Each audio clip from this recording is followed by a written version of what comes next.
Good evening, everyone.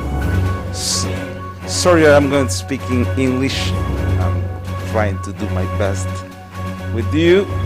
Thank you very much, Taifu Association, for this invitation. You have been a good friends for Guatemala. You know, Guatemala and Taiwan has been friends by many, many years. More 80 years of friendship. That's a lot. That's a lot. Actually, my grandmother has Taiwanese and Chinese blood, and that's something meaningful for me. Thank you. Guatemala, it's a beautiful country, by the way, but we have a lot of agro industry. I'm going to talk a little bit about my country, but let me present or introduce this video to you. It's a small video. Guatemala, Central America's engine, welcomes you to the preferred global investment destination. Located between the Atlantic and the Pacific Oceans, Guatemala offers an array of logistical and productive opportunities. After facing challenging times, our country has continued to show resilience and determination. We have established ourselves as an ideal destination for investments, with a diversified economy, a strengthened industry, and a promising service sector. We are the largest economy of the region, where 4 out of 10 products are made in Guatemala. As global value chains are shifting, we have prepared to embrace industries seeking nearshoring as an alternative to supply important markets. Our pharmaceutical sector has proven its efficiency, confirmed by the presence of more than 42 companies that comply with international standards and supply foreign markets such as North and Central America. We have also become one of the best destinations for the outsourcing of services activities. Our government is determined to attract more investments, with incentives and ease of doing business. Guatemala has embarked on a revamping of its infrastructure to become an intermodal logistic platform. Competitive energy costs, preferential access to main markets, and our political and macroeconomic stability makes us your first-class business location. We are prepared to be your next investment destination. Invest in Guatemala, Central America's engine. Okay. Thank you, thank you, thank you. Citizen food, you have talked a lot of good information, but let me just connect the information that you have received tonight with my country. It's okay? Just to tell you, I like to show this data because this is 2020, this is 1990.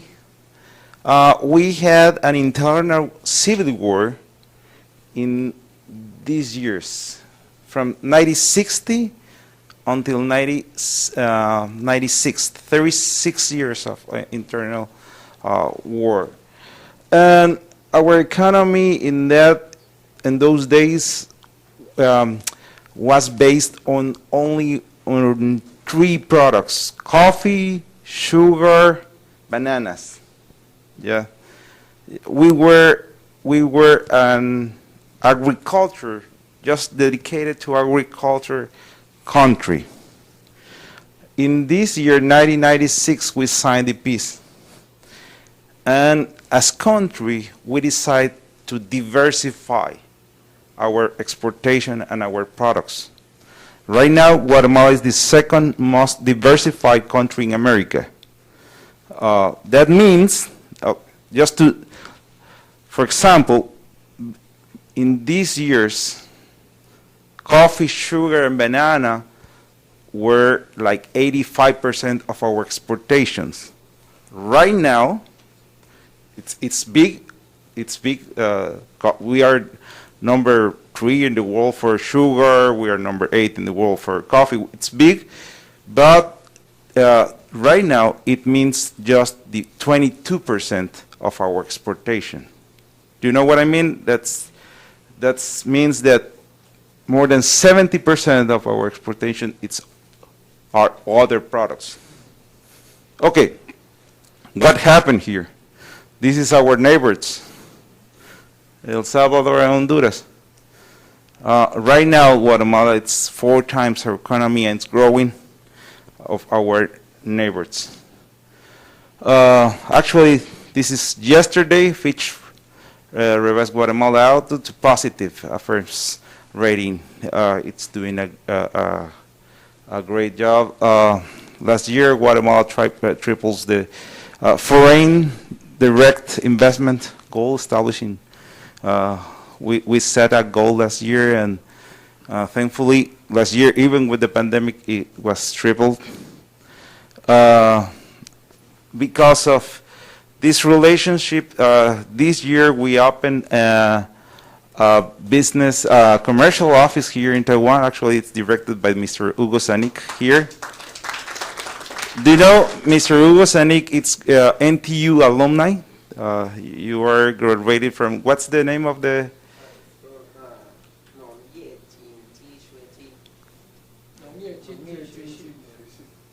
Okay. He's a Guatemalan, but he has studied here by more than 10 years, I guess. 7 years, okay.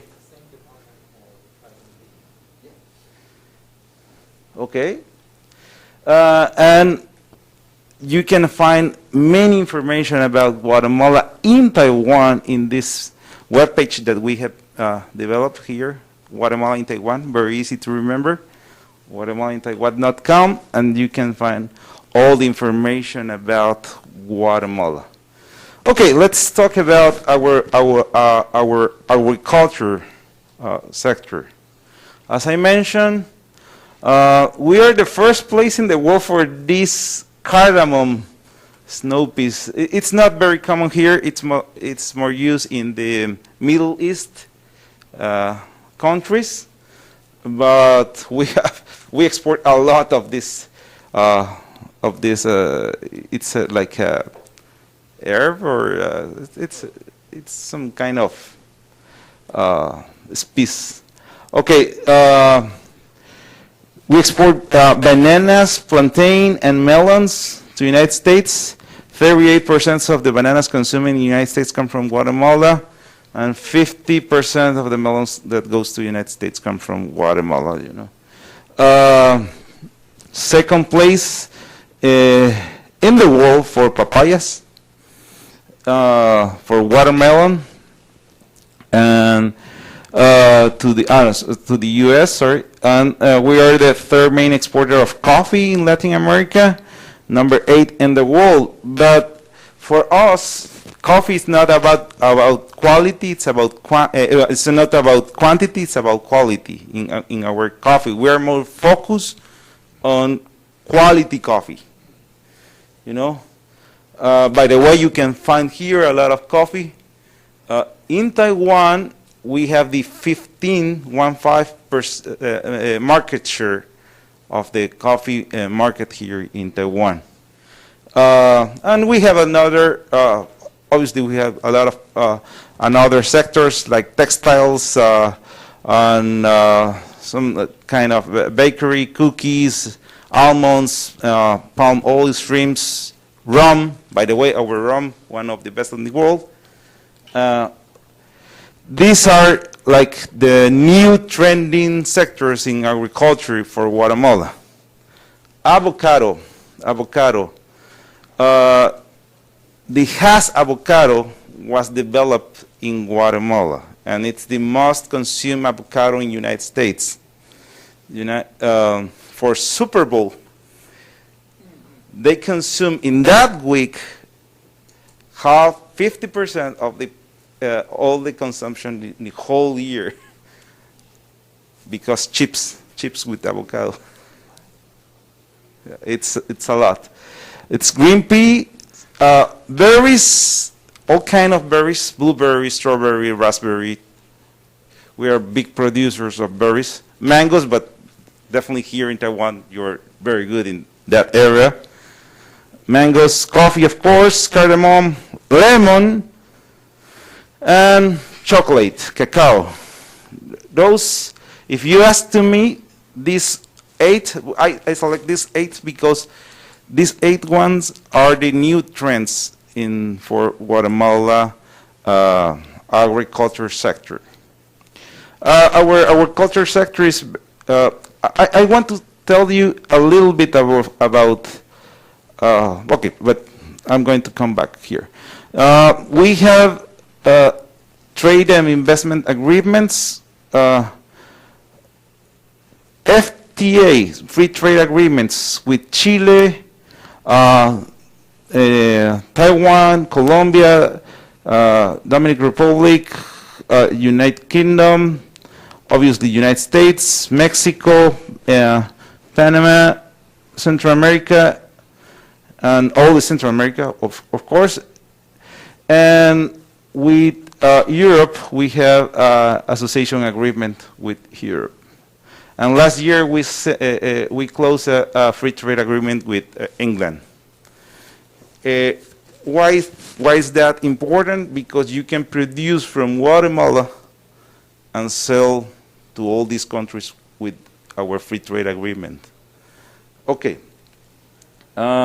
Trading Guatemala and Taiwan, it's right now, it's just sugar, coffee, shrimps, industrial waste, tobacco, and textiles. It's $91 million. It's going up very good in the last years. I have been here 3 years. When I came here, this number was 52. Right now it's 91. Thank you. And this year has increased, this number has increased also. That's from Taiwan to Guatemala, the #1 product. It's a chemical product called alkibenzene. It's something used for powder detergent. I don't know very much about it. Okay.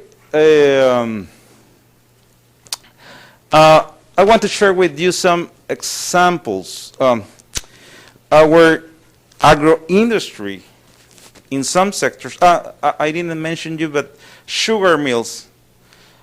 Sugar mills, we have a lot of production of sugar, and it's recognized, our sugar mills industry is recognized one of the most advanced production in the world.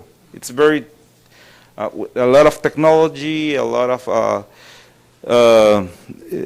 they have very good standards, but ellos tenían el #1 en algo. #1 in efficiency. #1 in efficiency. Why do I tell you this? Because I believe that there's a lot of opportunities in the relationship between Guatemala and Taiwan, but my recommendation is not to go for that products that we already are good one.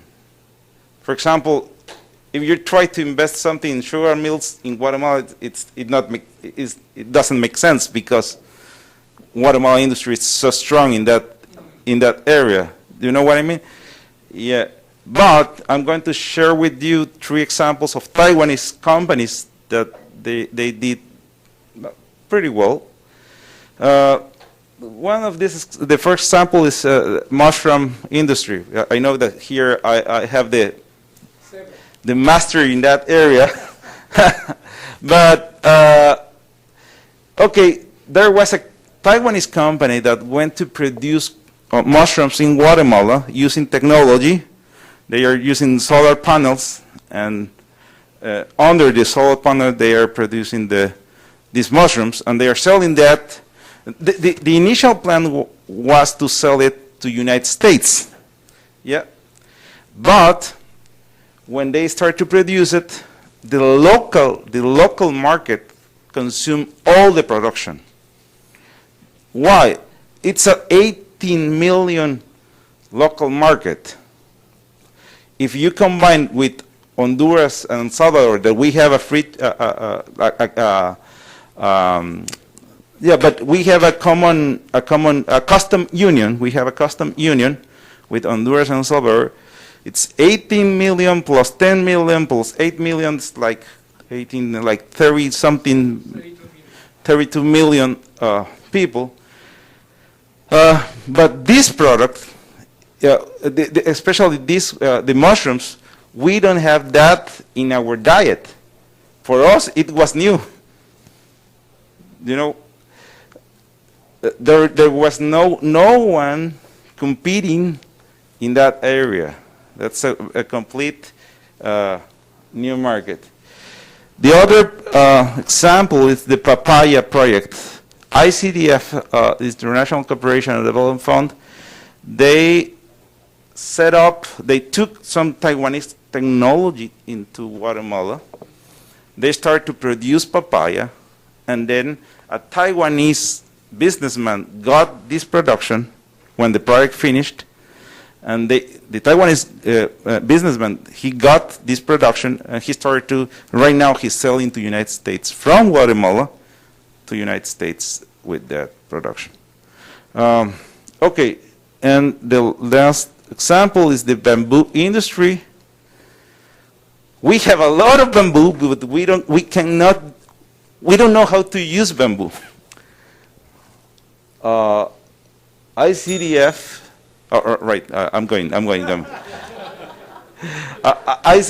ICDF, they are helping us and teaching us how to use bamboo. Actually, I didn't know that you can eat bamboo. That's amazing. Okay, just to finish. Okay, no time. But just to,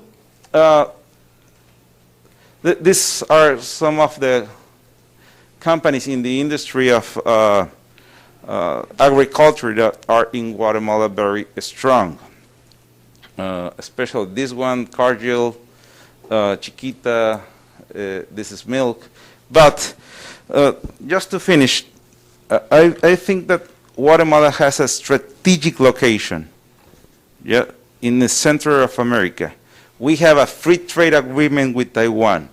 We have the best, and believe to me, the best energy sector in America.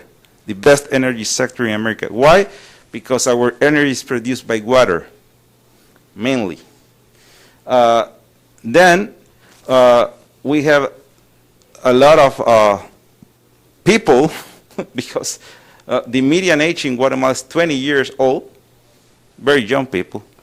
If you and we have a lot of land to produce in our culture. My invitation is to Taiwanese companies to go to Guatemala. You have a lot of technology to make efficiency. If you put this technology into the Guatemala agro-business sector, I believe that you can do a lot of big business trying to export to the other countries like States, Canada, Europe, or even South America. That's mostly my invitation. Thank you very much. Thank you, Mr. Gomez. So great share. Okay, question. Okay. It's me. Thank you, Ambassador Gomez. Thank you for your precious time. And I have one question: is do you have any? I think what incentive from Taiwan culture or industry for policy in your country? Very good. In both sides, we have some incentives. Here, Taiwanese government, if you want to make a trip just to explore the market, Taiwanese government can pay all the expenses about this exploration trip. And in the other side, in Guatemala, we have an agency that's this agency can explain you all the incentives that we have, especially about taxes. We have these free zones like here in Taiwan, but our free zones works a little bit different. you don't need to, I don't know here in Taiwan, but you don't need to produce everything in Guatemala. You know, you just need to do some adjustments in Guatemala to use the free trade agreement and to use the free tax zones in Guatemala. That's very convenient, I guess. But any question that you could have, you can ask Hugo. He can speak you. Hugo, could you say? Do you want to say something? 大使的意思是我们刚刚看，我们有很多那个 IoT、Artificial Intelligence， 我们也在台湾还有日本还有别的国家，现在他们有那个无人机，所以我觉得我在瓜地马拉我们还有很多很多。如果你们要做，如果你们有问题，如果你们需要资料，我也可以给你们资料。如果你们听不懂是什么，这个是什么意思，我们也可以帮你们。所以你们的问题是过来，就是那个农业，我们都知道很重要。今天我们吃什么？白饭。昨天呢？白饭。就是我的意思是呢，那个农产品很重要。今天我吃白饭，明天我也吃白饭，下个礼拜我也吃白饭。所以我的意思是，这个是很重要。如果你们有问题，我们在这里，我们可以帮你们。还是瓜地马拉的问题，对，谢谢你们。